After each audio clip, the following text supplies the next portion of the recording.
ಶ್ರೀ ಗಣಪತಿ ಶಾರದಾ ಗುರುಭ್ಯೋ ನಮಃ. ಯತ್ರ ಯೋಗೇಶ್ವರ ಕೃಷ್ಣೋ ಯತ್ರ ಪಾರ್ಥೋ ಧನುರ್ಧರಃ ತತ್ರ ಶ್ರೀ ವಿಜಯ ಭೂತಿರ್ಧ್ರುವ ನೀತಿರ್ಮತಿರ್ಮಮ. ಶ್ರೋತೃಗಳಿಗೆ ಶ್ರೀ ಅಳಸಿಂಗರಾಚಾರ್ಯ ವಿರಚಿತ ಶ್ರೀ ವ್ಯಾಸ ಮಹರ್ಷಿ ಪ್ರಣೀತ ಶ್ರೀಮನ್ ಮಹಾಭಾರತದ ಸಭಾ ಪರ್ವದಲ್ಲಿ ಸಹದೇವನಿಂದ ಪ್ರೇರಿತನಾದ ಘಟೋತ್ಕಚನು ವಿಭೀಷಣನಿಂದ ಕಾಣಿಕೆಯನ್ನು ತಂದೊಪ್ಪಿಸಿದುದು. ಇವನ್ನೆಲ್ಲ ತೆಗೆದುಕೊಂಡು ಸಹದೇವನು ಇಂದ್ರಪ್ರಸ್ಥಕ್ಕೆ ಬಂದು ಧರ್ಮರಾಜನಿಗೆ ಒಪ್ಪಿಸಿದುದು ಎಂಬ 34ನೆಯ ಅಧ್ಯಾಯಕ್ಕೆ ಸ್ವಾಗತ. ಓ ಜನಮೇಜಯ ರಾಜ, ಕೇಳು. ಆಮೇಲೆ ಸಹದೇವನು ಮುಂದಿನ ಪ್ರಯಾಣವನ್ನು ಕುರಿತು ಬುದ್ಧಿಶಾಲಿಗಳಾದ ತನ್ನ ಮಂತ್ರಿಗಳೊಡನೆ ಆಲೋಚಿಸಿ ತನ್ನ ಅಣ್ಣನ ಮಗನಾದ ಅಂದರೆ ಭೀಮಪುತ್ರನಾದ ಘಟೋತ್ಕಚನನ್ನು ಮನಸ್ಸಿನಲ್ಲಿ ನೆನೆಸಿಕೊಂಡನು. ಸ್ಮರಣ ಮಾತ್ರದಿಂದಲೇ ಆ ರಾಕ್ಷಸನು ಸಹದೇವನ ಮುಂದೆ ಕಾಣಿಸಿಕೊಂಡನು. ಘಟೋತ್ಕಚನ ರೂಪವನ್ನು ಕೇಳಬೇಕೆ? ಅತ್ಯುನ್ನತವಾದ ಆಕೃತಿ, ಅದಕ್ಕೆ ತಕ್ಕಂತೆ ದುಂಡೆಗೆ ಉಬ್ಬಿ ನೀಡಿದ ತೋಳುಗಳು, ಕಾಲ ಮೇಘದಂತೆ ಕಪ್ಪಾದ ಮೈ, ಕಿವಿಯಲ್ಲಿ ಅಗಲವಾದ ಸುವರ್ಣ ಕುಂಡಲಗಳು, ಕಂಠದಲ್ಲಿ ಸುವರ್ಣ ಮಾಲಿಕೆ, ರತ್ನಮಯಗಳಾದ ತೋಳ್ಬಳೆಗಳು ಮತ್ತು ಕೈಬಳೆಗಳು, ಅದ್ಭುತ ಕಾಂತಿಯಿಂದ ಜ್ವಲಿಸುವಂತಿರುವ ಕಿರೀಟ, ಕಾಂಚೀಧಾಮಾದಿ ಅನೇಕ ಆ ದಿವ್ಯಾಭರಣಗಳು, ಕಡೆ ಬಾಯಿಗಳಲ್ಲಿ ಉದ್ದವಾದ ಕೋರೆ ದಾಡೆಗಳು, ತಲೆಯಲ್ಲಿ ರಕ್ತದಂತೆ ಕೆಂಪಾದ ಕೂದಲು, ಮುಖದಲ್ಲಿ ಕೆಮ್ಮಣ್ಣಿನ ಪಟ್ಟೆಯಂತೆ ಉದ್ದವಾದ ಮೀಸೆಗಳು, ಭಯಂಕರ ಆಕೃತಿ, ರಕ್ತ ಚಂದನಾನುಲೇಪನದಿಂದ ಶೋಭಿತವಾದ ಎದೆ, ಮೈ ಮೇಲೆ ಹೊದೆದ ಸಣ್ಣ ದುಕೂಲದಂತಿರುವ ಪಟ್ಟೆ ಮಡಿ. ಇಂತಹ ರೂಪದೊಡನೆ ಘಟೋತ್ಕಚನು ನೆಲವನ್ನು ನಡುಗಿಸುವಂತೆ ಅಲ್ಲಿಗೆ ನಡೆದು ಬರುತ್ತಿರುವಾಗ ಬೆಟ್ಟದಂತಿರುವ ಅವನ ಆಕೃತಿಯನ್ನು ಕಂಡು ಅಲ್ಲಿದ್ದ ದ್ರಾವಿಡರೆಲ್ಲರೂ ಸಿಂಹವನ್ನು ಕಂಡ ಕ್ಷುದ್ರ ಮೃಗಗಳಂತೆ ಭಯದಿಂದ ಓಡಲಾರಂಭಿಸಿದರು. ರಾವಣನು ತನ್ನ ತಂದೆಯಾದ ಪುಲಸ್ತ್ಯನಲ್ಲಿಗೆ ಬಂದಂತೆ ಘಟೋತ್ಕಚನು ತನ್ನ ಚಿಕ್ಕ ತಂದೆಯಾದ ಸಹದೇವನ ಬಳಿಗೆ ಬಂದು ನಮಸ್ಕರಿಸಿ ಕೈ ಮುಗಿದು ನಿಂತು ವಿನಯದಿಂದ, ಜನಕ, ನಾನು ನಿನಗಾಗಿ ಮಾಡಬೇಕಾದ ಕಾರ್ಯವೇನು ಎಂದು ಕೇಳಿದನು. ಮೇರು ಶಿಖರದಂತೆ ಮುಂದೆ ಬಂದು ನಿಂತ ಆ ಘಟೋತ್ಕಚನನ್ನು ಸಹದೇವನು ಪ್ರೀತಿಯಿಂದ ಅಪ್ಪಿಕೊಂಡು ಅವನ ತಲೆಯನ್ನು ಆಘ್ರಾಣಿಸಿ, ವತ್ಸ ಘಟೋತ್ಕಚ, ಅಣ್ಣನಾದ ಧರ್ಮರಾಜನ ಯಾಗಕ್ಕೆ ಬೇಕಾದ ಧನ ಸಂಗ್ರಹಕ್ಕಾಗಿ ನಾನು ಬಂದವನು. ನೀನು ಲಂಕಾಧಿಪತಿಯಾದ ವಿಭೀಷಣನಲ್ಲಿಗೆ ಹೋಗಿ ನಾನು ಕಳುಹಿಸುವುದಾಗಿ ಹೇಳಿ ಮಹಾತ್ಮನಾದ ಆ ರಾಕ್ಷಸ ರಾಜನಿಂದ ರಾಜಸೂಯಕ್ಕಾಗಿ ಸಮೃದ್ಧವಾದ ಉತ್ತಮ ರತ್ನಗಳನ್ನು ಕೇಳಿ ತೆಗೆದುಕೊಂಡು ಬಾ ಎಂದನು.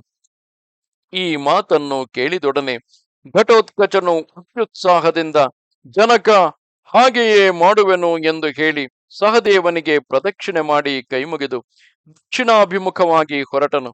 ಅವನು ಪ್ರಯಾಣ ಮಾಡಿ ಬರುತ್ತಿರುವಾಗ ದಾರಿಗಡ್ಡಲಾಗಿ ಆಮೆ, ಮೊಸಳೆ, ನೀರಾನೆ, ಮತ್ಸ್ಯ, ಮಹಾಮತ್ಸ್ಯಾದಿ ಜಲಜಂತುಗಳಿಂದಲೂ ಮುತ್ತು, ಶಂಖ, ಮುತ್ತು ಚಿಪ್ಪು ಮೊದಲಾದ ವಸ್ತುಗಳಿಂದಲೂ ತುಂಬಿದ ಮಹಾಸಮುದ್ರವನ್ನು ಸಂಧಿಸಿದನು. ಅಲ್ಲಿ ಶ್ರೀರಾಮನಿಂದ ಕಟ್ಟಲ್ಪಟ್ಟ ಪವಿತ್ರವಾದ ಸೇತುವನ್ನು ಕಂಡಾಗ ಶ್ರೀರಾಮನ ಪ್ರಭಾವವನ್ನು ಮನಸ್ಸಿನಲ್ಲಿಯೇ ಕೊಂಡಾಡುತ್ತಾ ಮುಂದೆ ಹೋಗುವಾಗ ಅವನಿಗೆ ಲಂಕಾ ನಗರವು ದೃಷ್ಟಿಗೋಚರವಾಯಿತು. ಆ ನಗರವು ಸ್ವರ್ಗದಂತೆ ರಮ್ಯವಾಗಿ ದೃಢವಾದ ಪ್ರಾಕಾರದಿಂದಲೂ ಅಂದವಾದ ಗೋಪುರ ದ್ವಾರಗಳಿಂದಲೂ ಬಿಳುಪು ಮತ್ತು ಕೆಂಪು ಬಣ್ಣವುಳ್ಳ ಉಪ್ಪರಿಗೆ ಮನೆಗಳಿಂದಲೂ ಶೋಭಿಸುತ್ತಿರುವುದು. ಅಲ್ಲಿ ಯಾವಾಗಲೂ ಇಂಪಾದ ಮೃದಂಗ ಧ್ವನಿಯೊಡನೆ ಗಾನ ಸ್ವರವು ಕೇಳಿಸುತ್ತಿರುವುದು. ಸದಾ ಪುಷ್ಪ ಫಲ ಸಮೃದ್ಧಿಯುಳ್ಳ ತೋಟಗಳು ಅನೇಕವಾಗಿರುವವು. ಅಲ್ಲಿನ ರಾಜಮಾರ್ಗಗಳ ಸಾಲು ಮರಗಳಲ್ಲಿರುವ ಪುಷ್ಪಗಳ ಸುಗಂಧವು ಯಾವಾಗಲೂ ಘಮಘಮಿಸುತ್ತಿರುವುದು. ಆ ನಗರವು ವಿವಿಧ ರತ್ನ ಸಮೃದ್ಧಿಯಿಂದ ಇಂದ್ರನ ಅಮರಾವತಿಯ ಸೌಭಾಗ್ಯವನ್ನು ನಿರಾಕರಿಸುವಂತಿರುವುದು. ರಾಕ್ಷಸ ಸಮೃದ್ಧವಾದ ಇಂತಹ ಲಂಕಾ ನಗರಿಯನ್ನು ಕಂಡು ಅದರಲ್ಲಿ ಪ್ರವೇಶಿಸಿದನು. ಅಲ್ಲಿ ಪ್ರಾಸ, ಶೂಲ ಮೊದಲಾದ ವಿವಿಧ ಆಯುಧಗಳನ್ನು ಹಿಡಿದು ಹಲವು ಬಗೆಯ ಉಡುಗೆ ತೊಡುಗೆಗಳಿಂದ ಅಲಂಕೃತರಾದ ಅನೇಕ ರಾಕ್ಷಸ ಭಟರನ್ನು, ದೇವಲೋಕದ ಪುಷ್ಪಮಾಲಿಕೆಗಳನ್ನು, ದಿವ್ಯಾಭರಣಗಳನ್ನು ಧರಿಸಿ ಮಧ್ಯ ಮದದಿಂದ ಕೆಂಪೇರಿದ ಕಣ್ಣುಗಳಿಂದಲೂ ಉಬ್ಬಿದ ಸ್ತನ ನಿತಂಬಗಳಿಂದಲೂ ಕೂಡಿದ ಅನೇಕ ರಾಕ್ಷಸ ಸುಂದರಿಯರನ್ನು ಕಂಡನು. ಅಲ್ಲಿನ ಸ್ತ್ರೀ ಪುರುಷರೆಲ್ಲರೂ ಘಟೋತ್ಕಚನನ್ನು ನೋಡಿ ಆಶ್ಚರ್ಯದಿಂದ ಬೆರಗಾದರು. ಆಮೇಲೆ ಘಟೋತ್ಕಚನು ಇಂದ್ರ ಗೃಹಕ್ಕೆ ಸಮಾನವಾದ ಅಲ್ಲಿನ ರಾಜಗೃಹದ ಬಾಗಿಲಿಗೆ ಹೋಗಿ ಅಲ್ಲಿದ್ದ ದ್ವಾರಪಾಲಕರನ್ನು ಕುರಿತು, ಎಲೈ ಹಿಂದೆ ಪಾಂಡುವೆಂದು ಪ್ರಸಿದ್ಧನಾದ ಮತ್ತು ಮಹಾಬಲಶಾಲಿಯಾದ ಕೌರವ ಶ್ರೇಷ್ಠನೊಬ್ಬನಿದ್ದನು. ಈಗ ಅವನ ಮಕ್ಕಳಲ್ಲಿ ಸಹದೇವನೆಂಬ ಕನಿಷ್ಠ ಪುತ್ರನ ಹೆಸರನ್ನು ನೀವು ಕೇಳಿರಬಹುದು. ಅವನ ಕಡೆಯ ದೂತನಾಗಿ ನಾನು ಇಲ್ಲಿಗೆ ಬಂದಿರುವೆನು. ಧರ್ಮರಾಜನಿಗೆ ಕಪ್ಪವನ್ನು ತರಬೇಕೆಂದು ಅವನು ನನಗೆ ಆಜ್ಞಾಪಿಸಿರುವುದರಿಂದ ಇಲ್ಲಿ ನಿಮ್ಮ ರಾಜನಾದ ವಿಭೀಷಣನನ್ನು ನಾನು ನೋಡಬೇಕಾಗಿದೆ. ನೀವು ಶೀಘ್ರದಲ್ಲಿಯೇ ನಾನು ಬಂದಿರುವುದನ್ನು ರಾಜನಿಗೆ ತಿಳಿಸಿ ಬನ್ನಿರಿ ಎಂದನು. ಆಗ ದ್ವಾರಪಾಲಕರಲ್ಲಿ ಒಬ್ಬನು ಹಾಗೆಯೇ ಆಗಲಿ ಎಂದು ಹೇಳಿ ರಾಜಸ್ಥಾನಕ್ಕೆ ಹೋಗಿ ರಾಜನ ಮುಂದೆ ಕೈಮುಗಿದು ನಿಂತು ಈ ದೂತಾಗಮನ ವೃತ್ತಾಂತವನ್ನು ವಿಭೀಷಣನಿಗೆ ತಿಳಿಸಿದನು. ವಿಭೀಷಣನು ಪರಮ ಧರ್ಮಾತ್ಮನಾದುದರಿಂದ ಒಡನೆಯೇ ಆ ದೂತನನ್ನು ತನ್ನ ಬಳಿಗೆ ಕರೆತರುವಂತೆ ಆಜ್ಞಾಪಿಸಿದನು. ಕೂಡಲೇ ಆ ದ್ವಾರಪಾಲಕನು ಘಟೋತ್ಕಚನ ಬಳಿಗೆ ಬಂದು ಶೀಘ್ರದಲ್ಲಿಯೇ ನಿನ್ನನ್ನು ಕರೆತರುವಂತೆ ಮಹಾರಾಜನ ಆಜ್ಞೆಯಾಗಿದೆ ಎಂದನು. ಕೂಡಲೇ ಘಟೋತ್ಕಚನು ಅರಮನೆಯೊಳಗೆ ಪ್ರವೇಶಿಸಿ ಅದರ ಸೊಬಗನ್ನು ಸುತ್ತಲೂ ಕಣ್ಣಿಟ್ಟು ನೋಡಿದನು. ರಾಕ್ಷಸ ರಾಜನ ಆ ದಿವ್ಯ ಭವನವು ಕೈಲಾಸದಂತೆ ಮಹೋನ್ನತವಾಗಿ ಶುಭ್ರವಾಗಿರುವುದು. ಅದಕ್ಕೆ ಸುತ್ತಲೂ ಸುವರ್ಣ ಪ್ರಾಕಾರಗಳು, ಅಲ್ಲಲ್ಲಿ ಗೋಪುರಗಳು, ಅಲ್ಲಲ್ಲಿ ಮೇಲಂತಸ್ತಿನ ಉಪ್ಪರಿಗೆಗಳು, ನಾನಾ ರತ್ನಗಳಿಂದ ಅಲಂಕೃತವಾದ ಆ ಮನೆಯಲ್ಲಿ ಚಿನ್ನ, ಬೆಳ್ಳಿ, ವಜ್ರ, ವೈಡೂರ್ಯ, ಸ್ಫಟಿಕ ಮೊದಲಾದವುಗಳಿಂದ ನಿರ್ಮಿತಗಳಾಗಿ ಅತಿ ಮನೋಹರಗಳಾದ ಕಂಬದ ಸಾಲುಗಳು, ನಾನಾ ವರ್ಣದ ಧ್ವಜ ಪತಾಕೆಗಳು, ರತ್ನದಿಂದ ಕೆತ್ತಲ್ಪಟ್ಟ ಚಿತ್ರ ಕಾರ್ಯಗಳು, ಅಲ್ಲಲ್ಲಿ ತೂಗಾಡುತ್ತಿರುವ ವಿಚಿತ್ರ ವರ್ಣದ ಪುಷ್ಪ ಮಾಲಿಕೆಗಳು, ಚಿನ್ನದ ಜಗುಲಿಗಳು, ಇಂತಹ ಸೊಬಗನ್ನೆಲ್ಲ ನೋಡುತ್ತಾ ಘಟೋತ್ಕಚನು ಮುಂದೆ ಹೋಗುತ್ತಿರುವಾಗ ಅಲ್ಲಿ ಒಂದು ಕಡೆಯಿಂದ ಲಯಬದ್ಧವಾಗಿಯೂ ತಂತ್ರಿ ಧ್ವನಿ ಮತ್ತು ಗಾನ ಧ್ವನಿಗಳಿಂದ ಮಿಶ್ರಿತವಾಗಿಯೂ ಕಿವಿಗಿಂಪಾಗಿಯೂ ಮಿತವಾದ ಅಕ್ಷರಗಳುಳ್ಳದ್ದಾಗಿಯೂ ಇರುವ ಮಧುರ ಗಾನವು ಕೇಳಿಸುತ್ತಿತ್ತು. ಇನ್ನೊಂದು ಕಡೆಯಿಂದ ದಿವ್ಯ ದುಂದುಭಿ ಧ್ವನಿಗಳು, ಮತ್ತೊಂದು ಕಡೆಯಿಂದ ಮಂಗಳಕರಗಳಾದ ಬೇರೆ ಬೇರೆ ವಾದ್ಯ ಧ್ವನಿಗಳು ಕಿವಿಗೆ ಬೀಳುತ್ತಿದ್ದವು. ಈ ವೈಭವಗಳನ್ನೆಲ್ಲ ಅನುಭವಿಸುತ್ತಾ ಘಟೋತ್ಕಚನು ಅತ್ಯಾನಂದ ಪರವಶನಾಗಿ ಮನೋಹರಗಳಾದ ಅಲ್ಲಿನ ಹಲವು ತೊಟ್ಟಿಗಳನ್ನು ದಾಟಿ ಮುಂದೆ ಹೋದನು. ಇವನ್ನೆಲ್ಲ ದಾಟಿ ಹೋದ ಮೇಲೆ ದ್ವಾರಪಾಲಕನೊಡನೆ ವಿಭೀಷಣನಿದ್ದ ಕಡೆಗೆ ಹೋಗಿ ಅಲ್ಲಿ ಸುವರ್ಣಮಯವಾದ ಉತ್ತಮಾಸನದ ಮೇಲೆ ಕುಳಿತಿದ್ದ ರಾಕ್ಷಸ ರಾಜನನ್ನು ಕಂಡನು. ಮಹಾತ್ಮನಾದ ವಿಭೀಷಣನ ವೈಭವವನ್ನು ಕೇಳಬೇಕೇ? ಆಕಾಶದಲ್ಲಿ ಸೂರ್ಯನು ಹೇಗೋ ಹಾಗೆ ದಿವ್ಯ ತೇಜಸ್ಸಿನಿಂದ ಬೆಳಗುತ್ತಿರುವನು. ಮುತ್ತಿನ ಹಾರಗಳು, ದಿವ್ಯಾಭರಣಗಳು, ದಿವ್ಯ ಮಾಲಿಕೆಗಳು, ದಿವ್ಯ ಗಂಧಗಳು ಇವುಗಳಿಂದ ಅಲಂಕೃತನಾಗಿ ದೇವತೆಗಳ ನಡುವೆ ಇಂದ್ರನಂತೆ ಅನೇಕ ಮಂತ್ರಿಗಳ ನಡುವೆ ಕುಳಿತಿರುವನು. ಯಕ್ಷರು, ದೇವಸ್ತ್ರೀಯರು ಅವನನ್ನು ಸಂತೋಷಗೊಳಿಸುವ ಮಂಗಳ ಗಾನಗಳನ್ನು ಹಾಡುತ್ತಿರುವರು. ಉತ್ತಮ ಸ್ತ್ರೀಯರು ಅವನ ಉಭಯ ಪಾರ್ಶ್ವಗಳಲ್ಲಿಯೂ ನಿಂತು ಚಿನ್ನದ ಹಿಡಿಗಳುಳ್ಳ ಚಾಮರಗಳಿಂದಲೂ ಬೀಸಣಿಗೆಗಳಿಂದಲೂ ಬೀಸುತ್ತಿರುವರು. ಕುಬೇರ ವರುಣರಂತೆ ದಿವ್ಯ ಕಾಂತಿಯಿಂದಲೂ ದಿವ್ಯ ಸಂಪತ್ತಿನಿಂದಲೂ ಶೋಭಿಸುತ್ತಾ ಇಕ್ಷ್ವಾಕು ಕುಲನಾಥನಾದ ರಾಮನನ್ನು ಯಾವಾಗಲೂ ಮನಸ್ಸಿನಲ್ಲಿ ಧ್ಯಾನಿಸುತ್ತಾ ಸದಾ ಕಾಲವು ಧರ್ಮದಲ್ಲಿಯೇ ಸ್ಥಿರಬುದ್ಧಿಯುಳ್ಳ ಮಹಾತ್ಮನಾದ ಆ ವಿಭೀಷಣನನ್ನು ಕಂಡೊಡನೆ ಘಟೋತ್ಕಚನು ಅವನಿಗೆ ಕೈಜೋಡಿಸಿ ತಲೆಬಗ್ಗಿ ನಮಸ್ಕರಿಸಿದನು. ಚಿತ್ರರಥನೆಂಬ ಗಂಧರ್ವನು ದೇವೇಂದ್ರನ ಮುಂದೆ ಹೇಗೋ ಹಾಗೆ ಆ ಭೀಮಪುತ್ರನು ವಿಭೀಷಣನ ಮುಂದೆ ಅತಿ ವಿನೀತ ಭಾವದಿಂದ ಕೈಕಟ್ಟಿ ನಿಂತಿದ್ದನು. ಆಗ ವಿಭೀಷಣನು ದೂತನಾಗಿ ತನ್ನಲ್ಲಿಗೆ ಬಂದ ಆ ಘಟೋತ್ಕಚನನ್ನು ಉಚಿತ ರೀತಿಯಿಂದ ಗೌರವಿಸಿ ಮೃದು ವಾಕ್ಯದಿಂದ ಹೀಗೆಂದು ಪ್ರಶ್ನೆ ಮಾಡಿದನು. ಓ ಕುಮಾರ, ಈಗ ನನ್ನಿಂದ ಕಪ್ಪವನ್ನು ಕೋರುವ ರಾಜನು ಯಾವ ವಂಶದಲ್ಲಿ ಜನಿಸಿದವನು? ಅವನ ಸಹೋದರರು ಯಾರು? ಅವನ ದೇಶವಾವುದು? ಅವನಿರುವ ರಾಜಧಾನಿ ಯಾವುದು? ನಿನಗೂ ಅವರಿಗೂ ಸಂಬಂಧವೇನು? ನೀನು ಬಂದ ಕಾರ್ಯವೇನು? ಇವೆಲ್ಲವನ್ನು ಸವಿಸ್ತಾರವಾಗಿ ನಿನ್ನಿಂದ ಕೇಳಿ ತಿಳಿಯಬೇಕೆಂದು ಕೋರುವೆನು. ವಿವರವಾಗಿ ತಿಳಿಸು ಎಂದನು. ಅದಕ್ಕೆ ಆ ಘಟೋತ್ಕಚನು ವಿಭೀಷಣನ ಮುಂದೆ ಬದ್ಧಾಂಜಲಿಯಾಗಿ ನಿಂತು ಹೀಗೆಂದು ಹೇಳತೊಡಗಿದನು. ಚಂದ್ರವಂಶದಲ್ಲಿ ಪಾಂಡುವೆಂಬ ಮಹಾಬಲಾಢ್ಯನಾದ ರಾಜನಿದ್ದನು. ಅವನಿಗೆ ಇಂದ್ರನಿಗೆಣೆಯಾದ ಪರಾಕ್ರಮವುಳ್ಳ 5 ಮಂದಿ ಪುತ್ರರಿರುವರು. ಅವರಲ್ಲಿ ಜ್ಯೇಷ್ಠನಿಗೆ ಯುಧಿಷ್ಠಿರನೆಂದು ಹೆಸರು. ಅವನು ಕೇವಲ ಧರ್ಮಮೂರ್ತಿಯಾಗಿ ಅಜಾತ ಶತ್ರುವೆಂದು ಹೆಸರುಗೊಂಡಿರುವನು. ಆ ಯುಧಿಷ್ಠಿರನು ಬರಿಗೆ ಗಂಗೆಯ ದಕ್ಷಿಣ ತೀರದಲ್ಲಿರುವ ಹಸ್ತಿನಾವತಿಯಲ್ಲಿದ್ದು ರಾಜ್ಯವನ್ನಾಳುತ್ತಿದ್ದನು.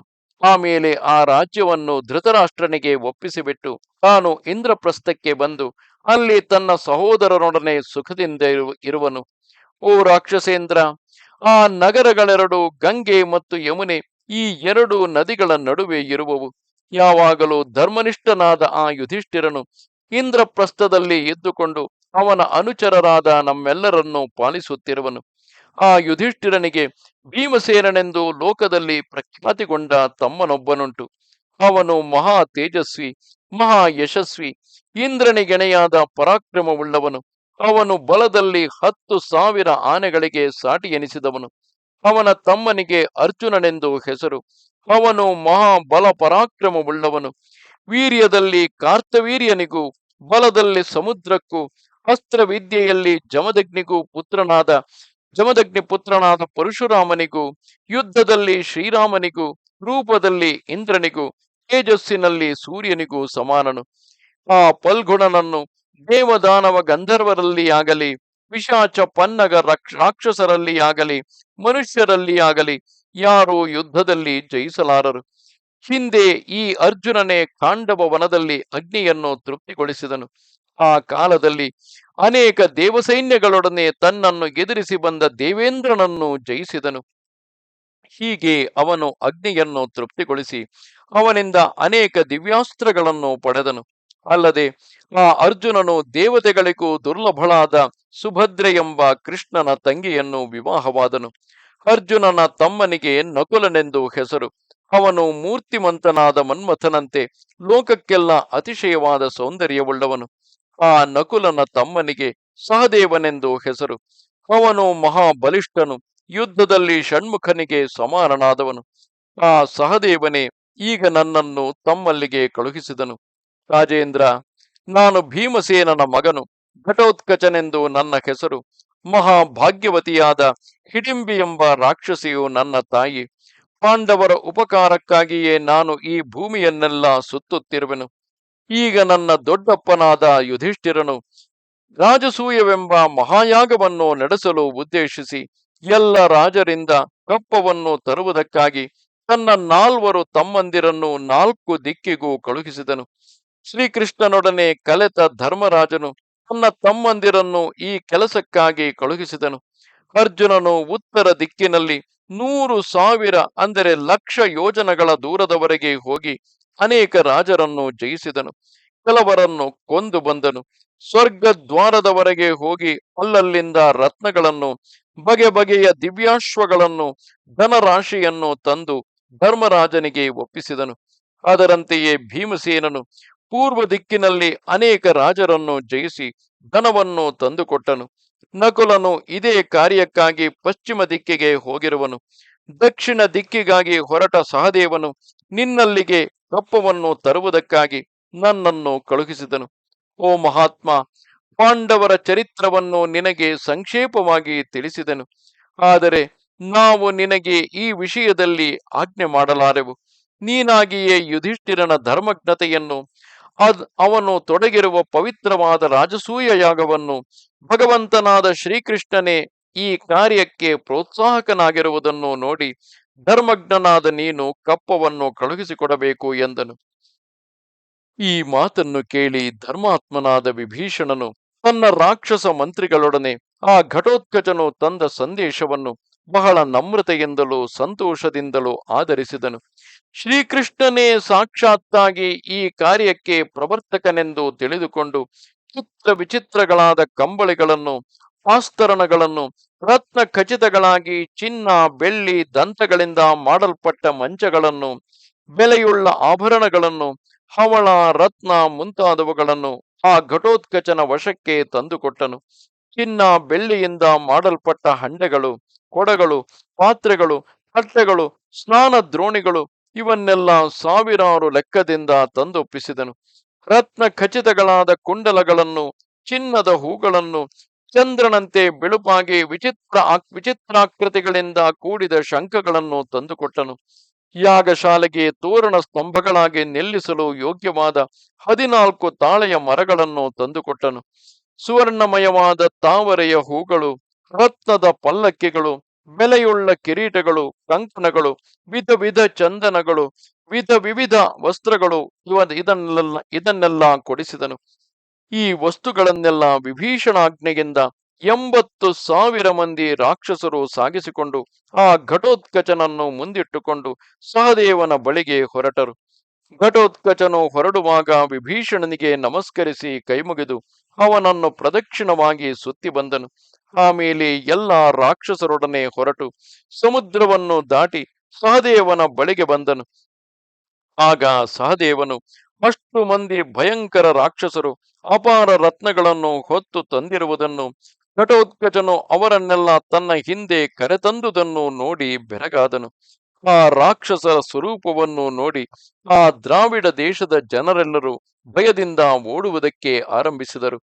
ಘಟೋತ್ಕಚನು ತರಿಸಿಕೊಂಡು ಬಂದ ರತ್ನಗಳನ್ನೆಲ್ಲ ಸಹದೇವನ ಮುಂದೆ ಇರಿಸಿ ವಿನಯದಿಂದ ಕೈಮುಗಿದು ನಿಂತನು.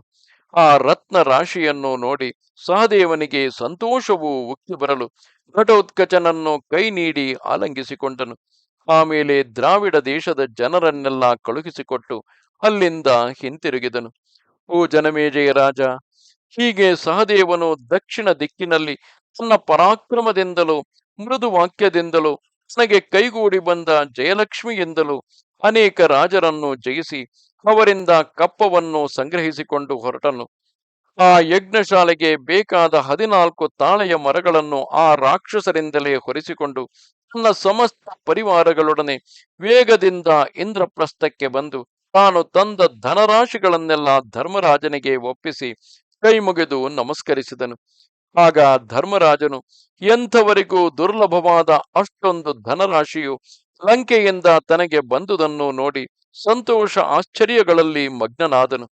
ಸಹಸ್ರ ಕೋಟಿಗಳಿಗಿಂತಲೂ ಅಧಿಕವಾದ ಧನವನ್ನು, ವಿವಿಧ ರತ್ನಗಳನ್ನು, ಗೋವುಗಳು, ಆಡುಗಳು, ಕುರಿಗಳು, ಎಮ್ಮೆಗಳು ಮುಂತಾದ ಮೃಗಗಳನ್ನು ಸಹದೇವನು ಧರ್ಮರಾಜನಿಗೆ ಒಪ್ಪಿಸಿ ತಾನು ಕೃತಾರ್ಥನಾದೆನೆಂದು ತಿಳಿದು ಸುಖದಿಂದಿದ್ದನು. ಇದು 34ನೆಯ ಅಧ್ಯಾಯವು. ನಮಸ್ತೆ ಶಾರದೆ ದೇವಿ ಕಾಶ್ಮೀರ ಪುರವಾಸಿನಿ ತ್ವಾಮಹಂ ಪ್ರಾರ್ಥಯೇ ನಿತ್ಯಂ ವಿದ್ಯಾದಾನಂಚ ದೇಹಿಮೆ. ನಮಸ್ಕಾರ.